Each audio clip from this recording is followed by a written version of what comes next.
Omulungi atulaba nkwaniza nnyo nate mukadde kano we tukutuusizaako embeera y'obudde. Omwanjuzi nze Lubega Michael. Newankubadde ng'omusana gukyagenda mu maaso n'okwaka, essaawa yonna tulindirira enkuba okutandika okutonnya.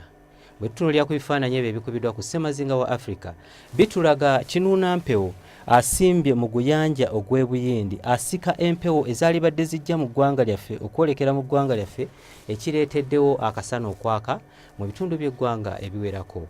Olunaku lw'enkya tusuubira oluwandagirize mu bukiikaddyo bw'eggwanga lyaffe, so ng'ate mu bukiikakkono bw'eggwanga lyaffe tusuubirayo akasana okeera okwaka nga bwe kakubaakubamu.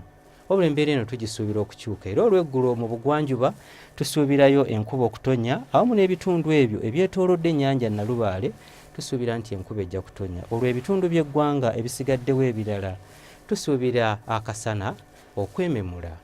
Lyo ebbugumu erya waggulu tulisuubira okutuuka ku degrees 33 mu kitundu ekyo eky'ekkotido. Kampala n'emiriraano tusuubira ebbugumu okutuuka ku degrees 29, so nga ate yo mu nsozi ez'e ebbugumu erya waggulu tulisuubira okutuuka ku degrees 20. Gwe munnange omulabi waffe omulungi, mu kiseera kino nga tulindirira enkuba okutandika okutonnya, tusuubira nti enkuba eyo bw'eneeba etandise okutonnya ejja kubeeramu kibuyaga, ejja kubeeramu omuzira, kyokka ate era ejja kutonnya nga erimu okubwatuka okw'eggulu awamu n'okumyansamyansa. Ebyo bye tusobodde okujjira mu kitongole ky'eggwanga ekivunaanyizibwa ku mbeera z'obudde. Nze Lubega Michael.